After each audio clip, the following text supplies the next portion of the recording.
पिछले कुछ दिनों से जिस तरह से जनता को फ्री में मिलने वाली सुविधाओं का विरोध किया जा रहा है, इससे एक मन में शक पैदा होता है कि क्या केंद्र सरकार की आर्थिक हालत बहुत ज्यादा कहीं खराब तो नहीं हो गई है। अभी थोड़े दिन पहले ये अग्निवीर स्कीम लेके आए, अग्निवीर योजना जब लेके आए तो कहा गया कि अग्निवीर योजना लाने की जरूरत इसलिए पड़ी क्योंकि सैनिकों का जो पेंशन का बिल है वो इतना ज्यादा बढ़ गया है कि केंद्र सरकार उसको बर्दाश्त नहीं कर पा रही। आजादी के बाद से आज तक पहली बार ऐसा हुआ है कि कोई केंद्र सरकार ये कह रही है कि हमारे से सैनिकों की पेंशन का बिल बर्दाश्त नहीं कर किया जाए। सैनिकों को पेंशन देके हम एहसान नहीं करते, सैनिक हमारे ऊपर एहसान करते हैं जब वो बॉर्डर के ऊपर अपनी जान दांव पे लगाते हैं। 8वां वेतन आयोग केंद्र सरकार ने कहा है कि अब हम 8वां वेतन आयोग नहीं बनाएंगे। 8वां वेतन आयोग क्यों नहीं बनाएंगे? कह रहे हैं कि हमारे पास पैसा नहीं है, पैसे की कमी है। केंद्र सरकार के पास अपने केंद्र के कर्मचारियों का वेतन बढ़ाने के लिए भी पैसा नहीं बचा। मनरेगा केंद्र सरकार कह रही है हमारे पास वो पैसा भी नहीं है देने के लिए। केंद्र सरकार जितना टैक्स इकट्ठा करती है देश भर से, उसमें से एक हिस्सा राज्यों को देती है। अभी तक ये था कि 42% उस टैक्स का हिस्सा राज्यों को देना होता। पिछले कुछ वर्षों में ये भी घटा के 29-30% कर दिया गया। कह रहे हैं पैसा नहीं। आजादी के बाद से आज तक 75 साल मना रहे हैं हम आजादी के।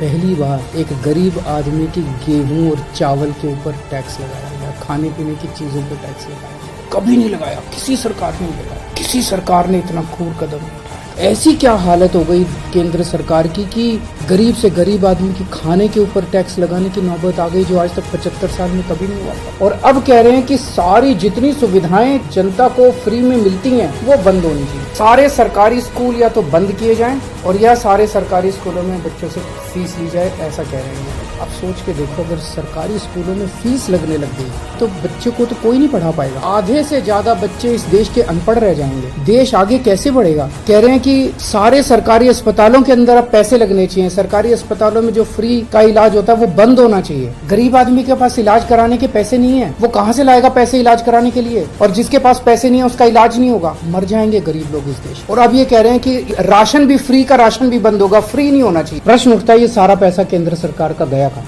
इन्होंने अपने दोस्तों के, इन्होंने बहुत सुपर रिच लोगों के, अरबपति लोग हैं, ऐसे लोगों के इन्होंने 10 लाख करोड़ रुपए के कर्जे माफ कर दिए। इनमें जितने के कर्जे माफ किए, कई इनके दोस्त हैं। किसी के 7,000 करोड़ रुपए माफ कर दिए, किसी के 10,000 करोड़ रुपए माफ कर दिए। अगर ये कर्जे माफ नहीं किए जाते, इतने करोड़ों हजारों लाखों करोड़ रुपए के अगर कर्जे माफ नहीं किए जाते तो इनको खाने पीने की चीजों के ऊपर टैक्स लगाने की जरूरत नहीं पड़ती। अगर ये लाखों करोड़ों रुपए के कर्जे माफ नहीं किए जाते तो आज इनके पास सेना के जवानों की पेंशन देने के लिए पैसे की कमी नहीं पड़ती। एक और चीज पता चली है, अरबपति सुपर रिच लोगों के इन्होंने बड़ी बड़ी कंपनियों के 5 लाख करोड़ रुपए का टैक्स माफ कर दिया। एक तरफ तो कर्जे माफ कर दिए और दूसरी तरफ इनसे जो टैक्स लेना था वो टैक्स माफ कर दिया। गरीब आदमी पे टैक्स लगा दिया। आपके गेहूं, आपके चावल, आपकी दही, आपकी छाछ, आपकी लस्सी, आपकी गुड़, आपकी शहद के ऊपर टैक्स लगा दिया। इस देश का आम नागरिक आज ठगा हुआ महसूस कर रहा है। इस देश का आम नागरिक आज धोखा महसूस कर रहा है। ऐसे देश आत्मनिर्भर कैसे बनेगा?